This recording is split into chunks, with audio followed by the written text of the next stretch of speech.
Is it better to purchase roses on their own rootstock or on grafted rootstock? If on rootstock, do these need to also be planted high?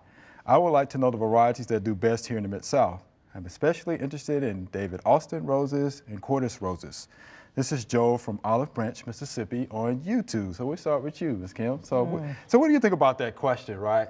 Yeah. On rootstock or grafted rootstock for your roses? Most of what you find out there are grafted, and the reason, and you do need to have that graft above. Sometimes you'll have shoots coming out from the other, and you just prune those off. Some of the heirlooms probably that you can find are on their own rootstock.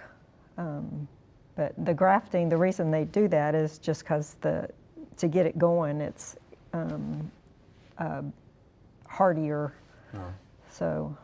With the grass? The grass, yeah. And they could probably get them out to market a lot quicker too, right? Right. Yeah, get them to market. In about 3 years, they get them to market quicker. And some of the varieties just don't root well themselves. Right. Yeah. So they can graft it and get multiple plants, but they would not get well rooted on their own stem. Okay.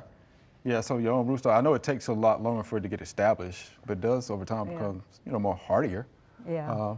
It lives longer, for the most part, and then if it happens to die back, I mean, you get the plant back. You get the plant back. Right. Yeah. I mean, you get the plant back. That's the advantage of growing on their own root systems. If you had a bad winter and it died out and came back from the root, you'd still have the same rows that you had before. Right. Okay.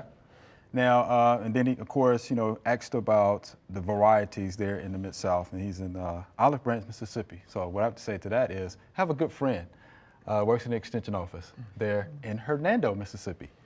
Dr. Joy Anderson. Yeah, give her a call, contact her. I'm sure they will have a list of, roses for that area, rose varieties in that area.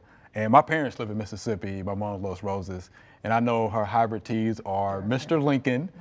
She likes Veterans Rose is another one. And there's one, Barbara Bush, right? So I know that grows, down in there for mom. But yeah, just give Dr. Joy Anderson a call there in Hernando, Mississippi State Extension, and I'm sure they will have publications on rose varieties. Thanks for watching the video. We hope you enjoyed. To subscribe, click below.